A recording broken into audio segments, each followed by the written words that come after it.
আসসালামু আলাইকুম, কেমন আছেন সবাই? আশা করি সবাই ভালো আছেন। প্রবাসে থাকা ভাই ও বোনদের পরিবারকে লক্ষ্য করে আমি বলতেছি, আপনাদের ফ্যামিলির যারা প্রবাসে থাকে তাদেরকে টাকার মেশিন কখনো মনে করবেন না। এরা 40 থেকে 50 ডিগ্রি তাপমাত্রা 50 চলে, সকালে বাড়িলেই শরীর কাপড় ভিজে আর সারাদিন ভিজে থাকে। বাসা থেকে ফোন দিয়ে বলেন কম্বল পাঠাও, দামি দামি স্বর্ণ, মোবাইল ফোন ইত্যাদি পাঠাও, টাকা পাঠাও। এইসব প্রশ্ন তাদেরকে কখনো করবেন না। তারাও কিন্তু মানুষ, তারা অনেক কষ্ট করে জীবন যাপন করে। তাদেরকে বুঝতে হবে তাদেরকে জুলুম করা যাবে না। পৃথিবীতে সবচেয়ে কষ্টের জীবন হচ্ছে প্রবাস জীবন।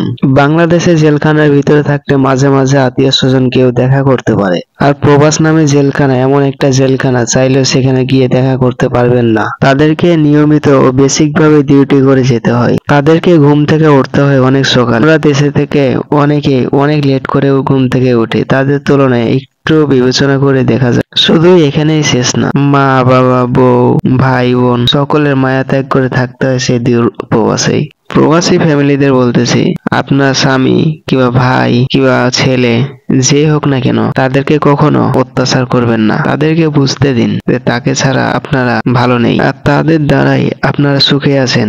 তাদেরকে বুঝতে দিন তারা অনেক ভালো থাকবে। তাদেরকে মানসিক প্রেসার কখনো দিবেন না। আর প্রবাসী ভাইদের টাকা কখনো আপনারা অপচয় করবেন না। সেই কষ্ট যদি আপনি নিজের চোখে দেখতে পারতেন, সেই টাকা আপনি ছুঁয়ে দেখতেন না। আমরা প্রবাসীদের টাকা কারণে অকারণে অপচয় করতে থাকি। কেউ এই টাকাগুলি এভাবে অপচয় করবেন না। সেই টাকাগুলোর পিছনে অনেক পরিশ্রম আছে।